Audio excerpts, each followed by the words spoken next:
Chhaava director కష్టాలు తెలిస్తే కన్నీళ్ళు ఆగవు. ఆ వివరాల్లోకి వెళ్లే ముందు మన ఫిల్మీ బౌల్ ఛానల్ని లైక్ చేయండి, షేర్ చేయండి, సబ్స్క్రైబ్ చేసుకోండి. హలో మూవీ లవర్స్, చావా ప్రస్తుతం దేశాన్ని ఊపేస్తున్న సినిమా ఇది.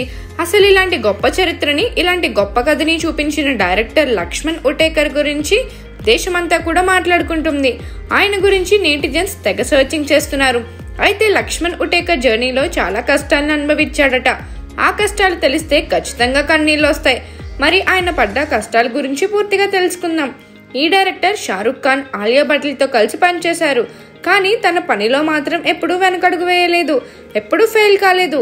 ఇప్పుడు చావా సినిమాతో బాలీవుడ్లోని బిగ్గెస్ట్ డైరెక్టర్గా అవతరించాడు. లక్ష్మణ్ ఉటేకర్ మొదటి సినిమా కార్తిక్ ఆర్యన్ కృతి సనన్ కాంబోలో వచ్చిన లూకా చెప్పి. ఈ సినిమా బాక్సాఫీస్ వద్ద సూపర్ హిట్ టాక్ తెచ్చుకుంది. ఆ తర్వాత మిమీ సినిమా తెరకెక్కించారు. ఈ మూవీ ఓటీటీలో రిలీజ్ అయిన పాజిటివ్ టాక్ సంపాదించింది. ఇక 2023లో విక్కీ కౌశల్, సారా అలీ ఖాన్ కాంబోలో వచ్చిన జరా హట్కే బరా బజ్కే సినిమా దర్శకత్వం వహించారు. ఈ మూవీ కూడా బాక్సాఫీస్ వద్ద సూపర్ హిట్ అయింది. లక్ష్మణ్ ఉటేకర్ డైరెక్టర్ అవ్వక ముందు బాలీవుడ్ సినిమాలకు సినిమాటోగ్రాఫర్గా పనిచేశారు. కన్నా Iyer, blue, English Vinglish, dear Zindagi, Hindi medium, 102 not out లాంటి సినిమాలకు పనిచేశారు. ఆ తర్వాత మరాఠీ భాషలో తపాల్, లాల్ బాగ్జీ రాణి చిత్రాలకు డైరెక్షన్ చేశారు. అయితే లక్ష్మణ్ ఉటేకర్ జర్నీలో చాలా కష్టాలను అనుభవించాడట. సినిమాటోగ్రాఫర్ అవ్వకముందు ముంబై రోడ్లపై వడాపావ్ అమ్మేవాడట.